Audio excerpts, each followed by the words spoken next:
Filipino 4, Quarter 4, Week 3. Kwentong kababalaghan. Pang-abay na pang-agam. Matatag curriculum. Bansang makabata, batang makabansa. With me, Teacher KMT.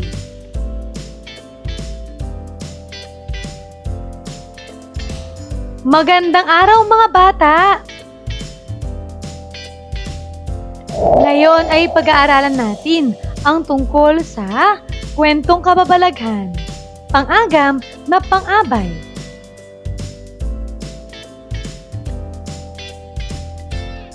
Narito ang mga kasanayan at layunin.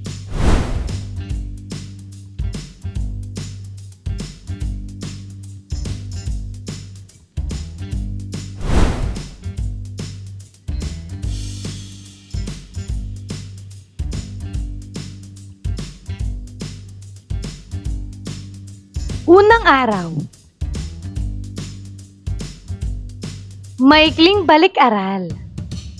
Gagabayin ka ng iyong guro para sa gawain na ito.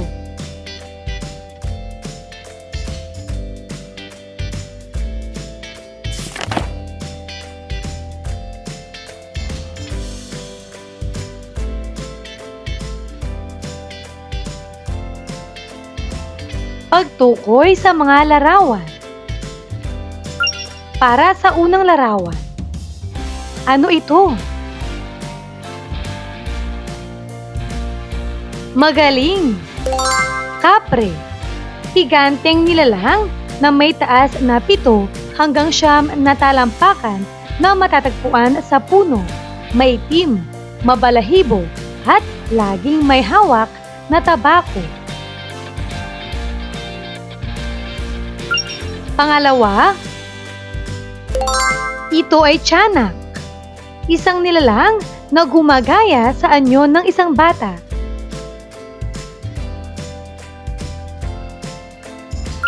Pangatlo, ito ay tikbalang, nilalang na kalahating kabayo at kalahating tao.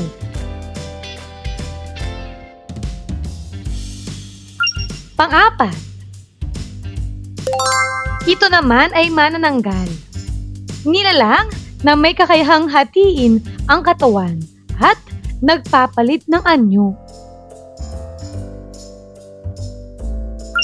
Panglima, nuno sa punso, nilalang na mukhang duwende at pinaniniwalaang naninirahan sa isang puno. Pang-anim,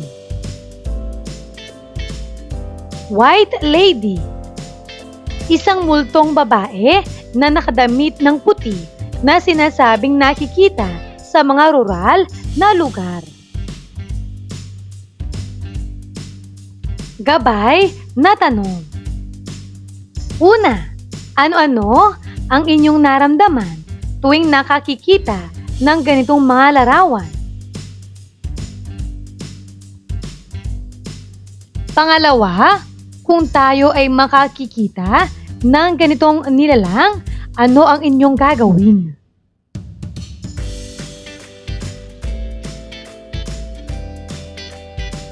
Ang kababalaghan ay mga pangyayaring misteryoso, di mapaliwanag o di karaniwang mga kaganapan na maaaring ituring na supernatural o hindi pa napapatunayan na dahilan o paliwanag.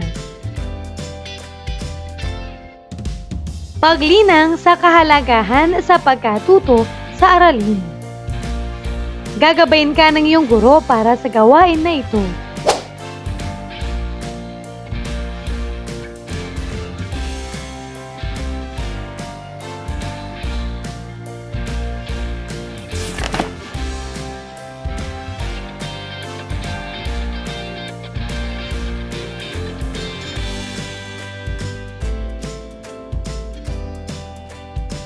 Paghahawan ng balakid. Ang panandang konteksto ay mga salitang makatutulong upang mas maunawaan ang mga salitang mahirap intindihin. Isa sa mga paraan upang malaman ang kahulugan ng isang malalim na salita ay ang pagbibigay ng halimbawa. Sa paraang ito, mas lubos na maunawaan ng mambabasa ang teksto. Supernaturalitaan. Pagpapaliwanag ng kabihasaan sa mga salita. Bago basahin ang kwentong kababalaghan, basahin ang bawat pangungusap. Tukuyin kung paano ginamit ang mga salitang may guhit sa paraang denotasyon at konotasyon sa tulong ng pagbibigay ng halimbawa. Isulat ang sagot sa patlang. Pag-aralan ang halimbawa. Halimbawa, ang huni ng ibon ay tweet-tweet. Ang kambing ay me-me. Sa pusa ay meow-meow. Ang kahulugan ng huni o ang nakasalungguhit ay tunog na nilikha ng hayop. Ngayon ay gamitin ito sa pangusap. Ang huni ng iba't ibang hayop ay naririnig sa kagubatan.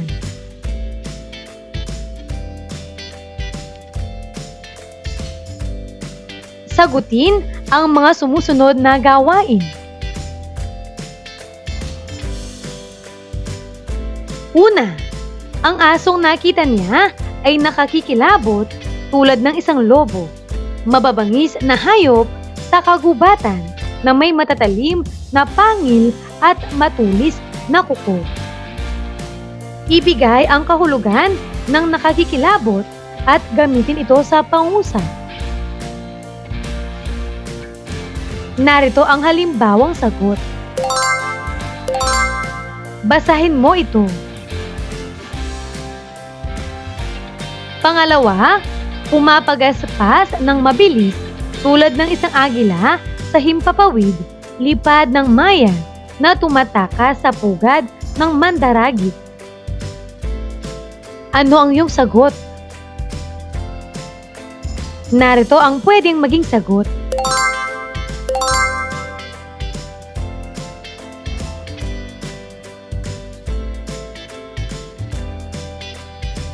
Pangalawa, ang daanan ng aming ginaygay ay malubak, malayo at pasikot-sikot. Ano ang kahulugan ng ginaygay? At maaari ka bang magbigay ng pangusap gamit ito? Narito ang halimbawang sagot. Basahin mo.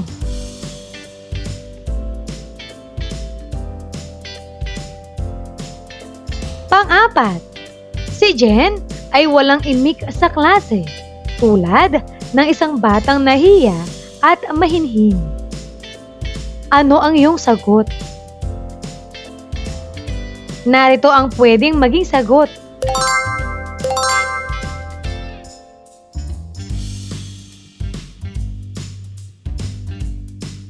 Panglima, si Marie ay nakatira sa lungsod gaya ng Valenzuela, Malabon, Caloocan at Maynila.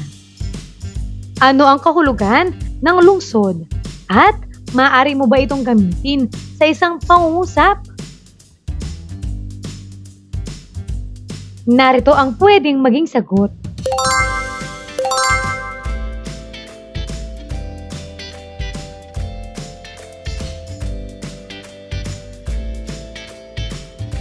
Ikalawa at ikatlong araw.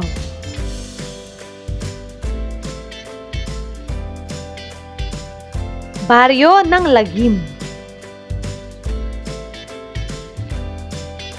Pamprosesong pag-unawa. Mga gabay na tanong. Una, nakaranas ka na ba ng hindi maipaliwanag na pangyayari? Pangalawa, ano ang ginawa mo sa pagkakataon na iyon? Pangatlo, ano ang hatid ng kwentong kababalaghan sa mga tao?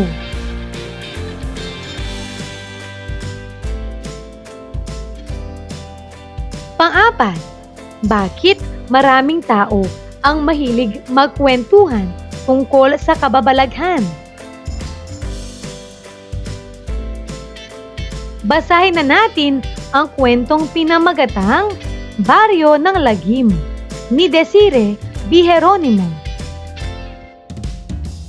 Habang madilim ang paligid, malakas ang hangin at may mga huni ng iba't ibang mga hayop na naririnig, napagpasyahan ng matalik na magkakaibigang Marie, Bella, Wendell, Anna at Jigs na magkwentuhan ng kanilang karanasang kababalaghan na hindi malilimutan. Nagpatugtog ng radyo si Wendell bago siya mag-umpisang magkwento. Ang unang tagapagsalita ay si Wendell.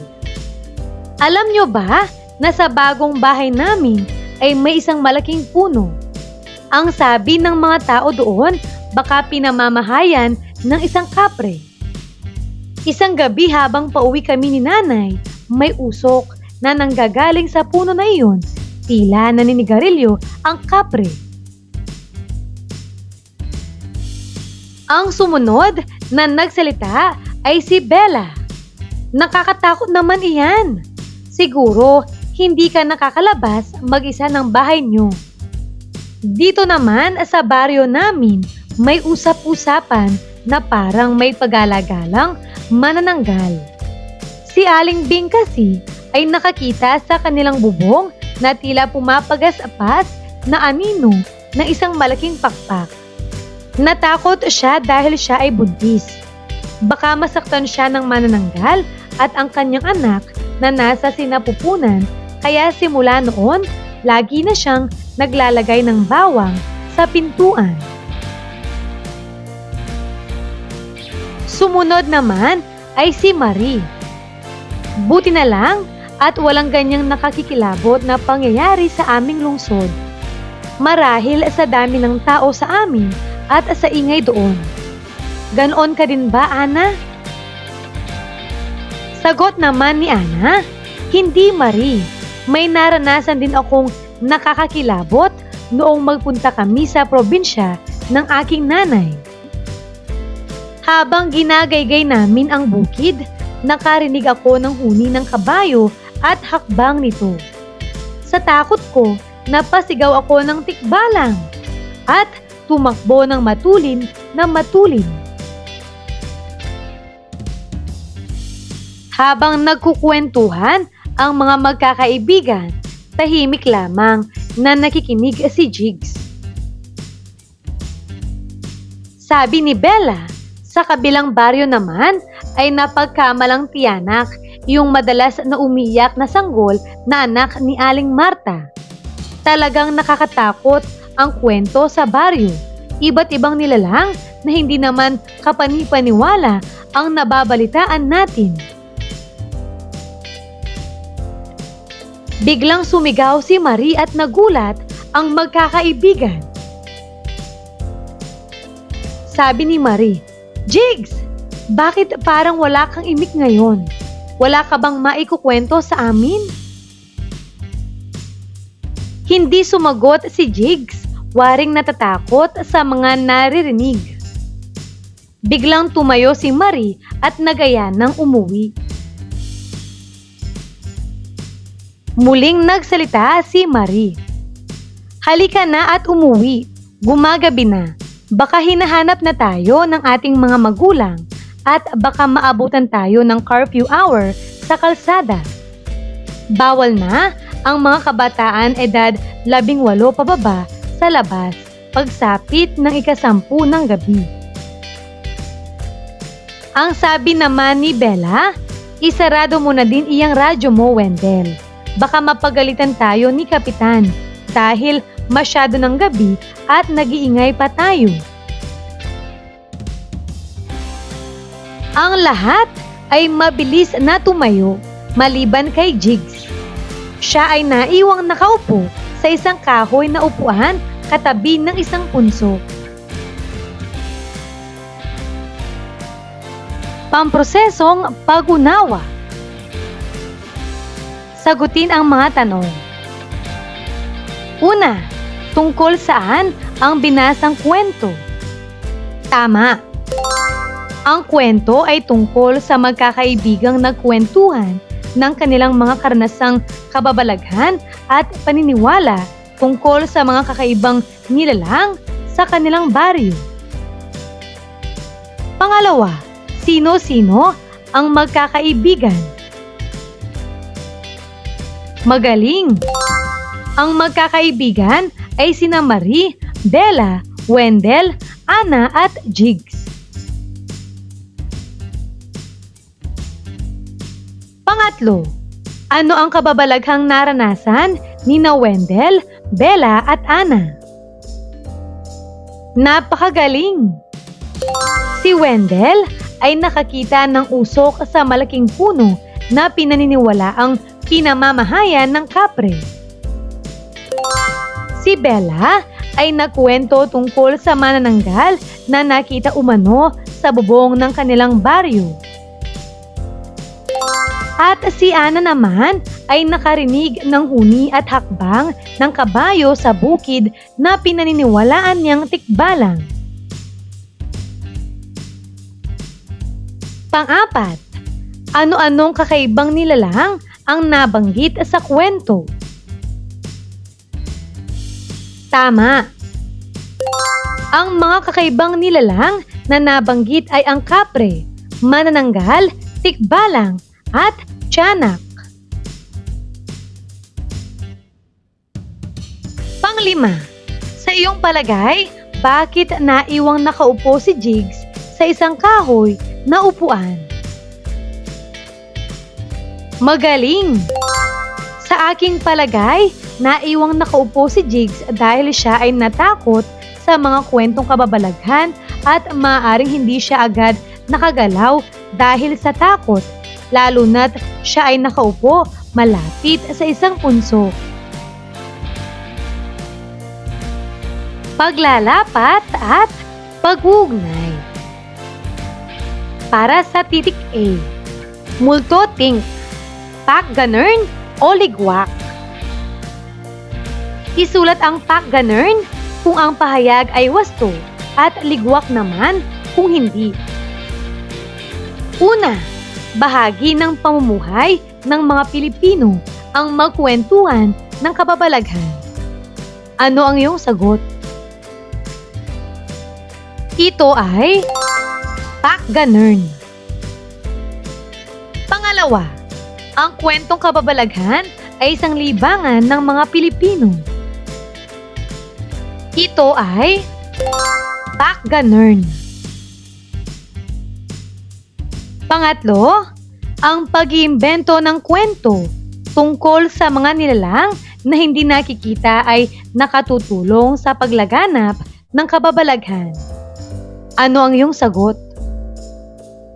Ito ay pagganern. Pang-apat, ang kwentong kababalaghan ay tumutulong maging buhay ang kulturang Pilipino. Ano ang iyong sagot? Ito ay pagganern. Panglima, kadalasang mainam ang pagkukwento ng kababalaghan sa madilim at tahimik na lugar. Ano ang iyong sagot? Ito ay pagganern.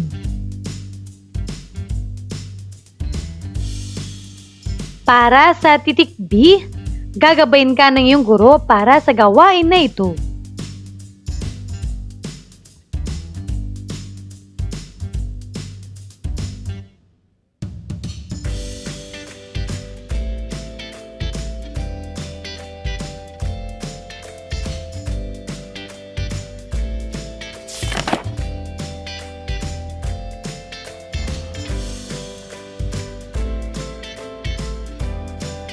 Para sa titik C, dapat alam mo.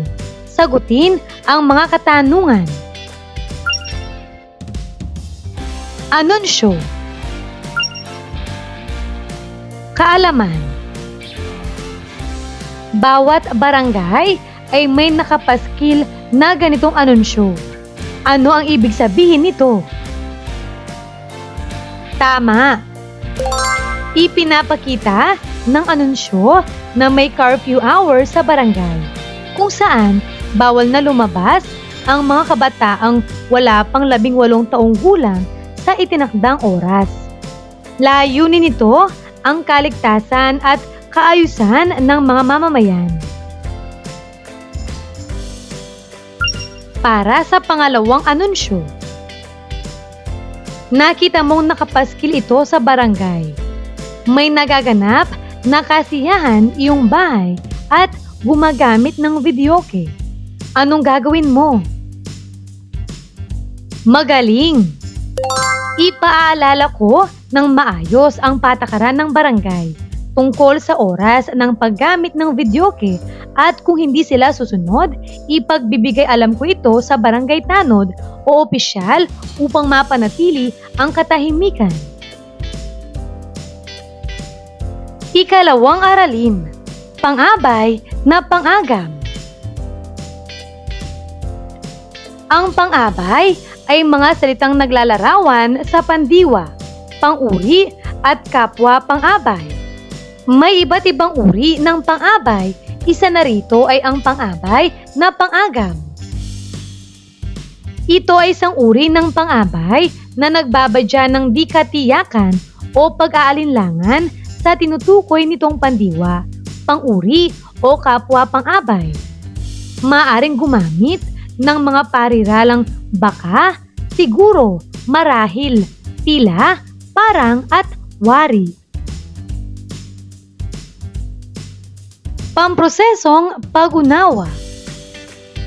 Bilugan ang pang-abay na pang-agam na ginamit sa pangusap. Gumawa ng sariling pangusap gamit ang nabilugan na pang-abay na pang-agam. Una, may usok na nanggagaling sa puno na iyon. Tila naninigarilyo ang kapre. Ano ang pang-abay na pang-agam na ginamit? At maaari ka bang gumawa ng pangusap gamit ito? Magaling! Ang pang-abay na pang-agam na ginamit ay tila. Narito ang halimbawang pangusap. Tila umiiyak ang batang iyon sa kanto ng paaralan. Pangalawa, hindi sumagot si Jigs waring natatakot sa mga narinig. Ang tamang sagot ay waring. Pangungusap, waring hindi siya nakarinig ng tawag ko.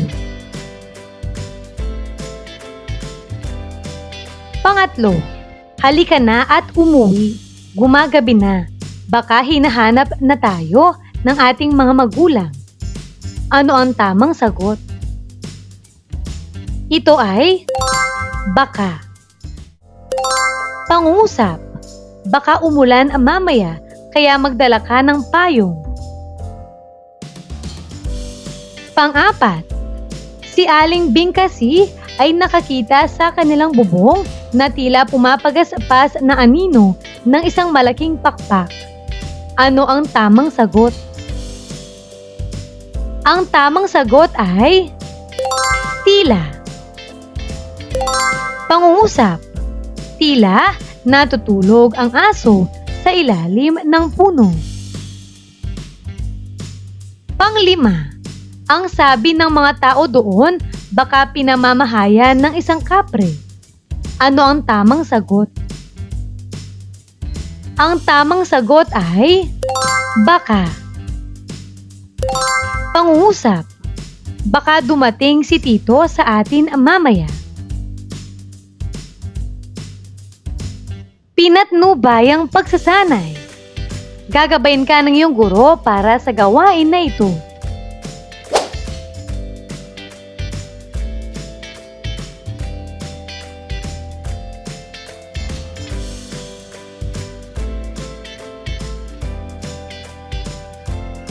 Ika-4 na araw. paglalapat at pag-uugnay. Gamit ang iba't ibang uri ng pang-abay na pang-agam, bigyan ng posibleng wakas ang kwentong Baryo ng Lagim. Baryo ng Lagim. Ang lahat ay mabilis na tumayo maliban kay Jigs. Siya ay naiwang nakaupo sa isang kahoy na upuan. Gamitin ang baka, siguro, marahil sa pangusap upang makagawa ng magandang wakas ng kwento.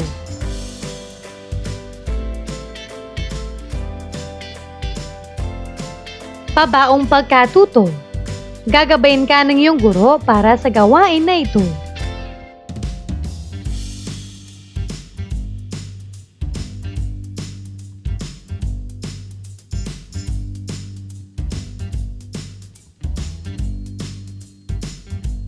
Pagninilay sa pagkatuto. Ramdam kilabot.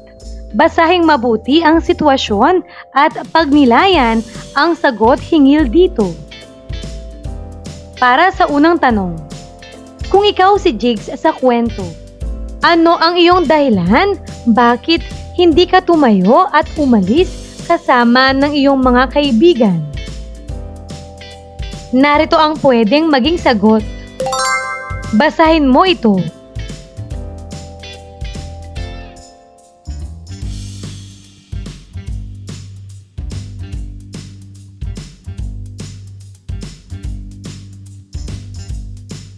Pangalawa, sa inyong palagay, tama ba na magkwentuhan tungkol sa kababalaghan ang isang mag-aaral kagaya ng ginawa ng mga tauhan sa kwento? Ipaliwanag. Narito ang pwedeng maging sagot. Basahin mo.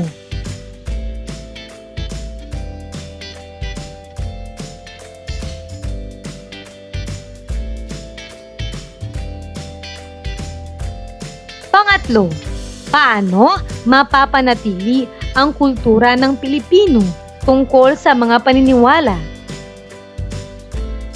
Narito ang pwedeng maging sagot. Basahin mo.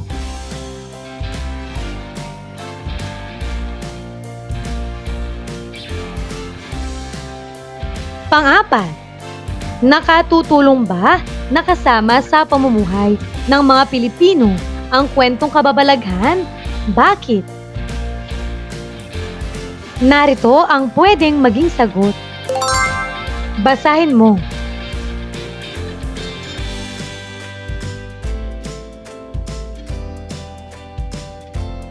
Panglima, sa anunsyo ng kapitan sa lugar ng mga tauhan, tama ba ang ginawa nilang pagsunod? Ipaliwanag. Narito ang pwedeng maging sagot. Basahin mo.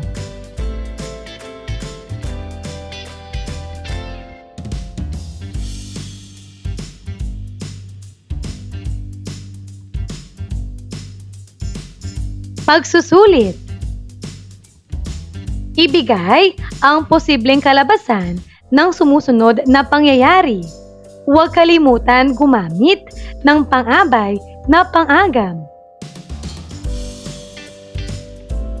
Para sa unang bilang, madilim ang paligid, tumakbo ng matulin si Ana sa bukid. Ano ang maaring mangyari kay Ana? Narito ang posibleng mangyari. Maaring madapa siya sa dilim. Ang pang-abay na pang-agam na ginamit ay maaring Pangalawa, may anunsyo si kapitan sa barangay tungkol sa curfew hour mula 10:00 ng gabi hanggang 5:00 ng umaga. Hindi agad umuwi sina Bella at Marie. Ano ang maaaring mangyari? Posibleng mangyari, baka sila'y mapagbawalang lumabas o maparusahan. Ang pang-abay na pang-agam na ginamit ay baka.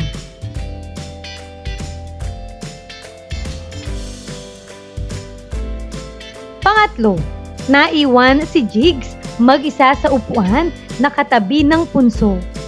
Ano ang maaring mangyari sa kanya? Posibleng mangyari. Maaring siya'y matuklaw ng mga langgam o masaktan. Pang-abay na pang-agam. Maaring.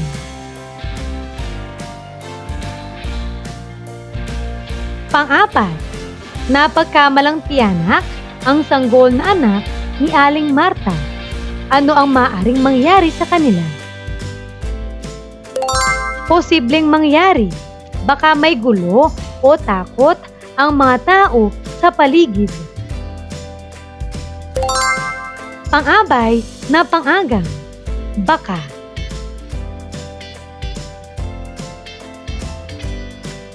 Panglima, natatakot si Aling Bing sa anyong pakpak na pumapagaspas sa ibabaw ng bubong nila habang siya ay buntis. Ano ang maaring mangyari sa kanya? Posibleng mangyari. Maaring siya'y ma-stress o mapahamak ang kanyang pagbubuntis. At ang pang-abay na pang-agam na ginamit ay maaring.